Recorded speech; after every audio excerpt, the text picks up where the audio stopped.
ప్రస్తుతం టాలీవుడ్ పరిశ్రమలో top anchors గా అనసూయ, రష్మిలు తమదైన శైలిలో దూసుకుపోతున్నారు. ఈ ఇద్దరికి ఏమాత్రం తీసుకోకుండా తనదైన స్టైల్లో యాంకర్ గా చేస్తూ కొన్ని సినిమాల్లో స్పెషల్ క్యారెక్టర్స్ చేస్తూ దూసుకెళ్తోంది శ్రీముఖి. ప్రస్తుతం ఈటీవీ ప్లస్ లో వచ్చే పటాస్ ప్రోగ్రాం ఎంత హిట్ అయిందో అందరికీ తెలిసిందే. యువత ఆ ప్రోగ్రాం పై ఎంతో ఆసక్తి చూపిస్తున్నారంటే దానికి కారణం యాంకర్ శ్రీముఖియే. అయితే శ్రీముఖి ఎప్పుడు కూడా సినిమాల్లో గ్లామర్ రోల్ పాత్రల్లో నటించలేదు. ఇప్పటి వరకు చేసిన ప్రతి సినిమాలో అచ్చు తెలుగు అమ్మాయిలా కనబడింది.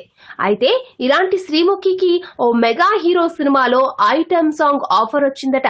వరుణ్ తేజ్ హీరోగా, శ్రీను వైట్ల దర్శకత్వంలో మిస్టర్ సినిమా తెరకెక్కుతున్న సంగతి తెలిసిందే. ఈ ఛాన్స్ వచ్చిన వెంటనే ముందు సంబరపడ్డ శ్రీముఖి ఆశలపై నీళ్లు చల్లారట దర్శకుడు శ్రీను వైట్ల. అసలు విషయం ఏంటంటే 6 అడుగుల కంటే పొడుగుండే వరుణ్ పక్కన శ్రీముఖి చాలా పొట్టిగా, చిన్నగా కనబడిందట. ఈ కారణంతో శ్రీముఖిని తప్పించాడట. ఆమె స్థానంలో బాహుబలి సినిమాలో మనోహర పాటలో నటించిన భామను తీసుకున్నట్టు సమాచారం.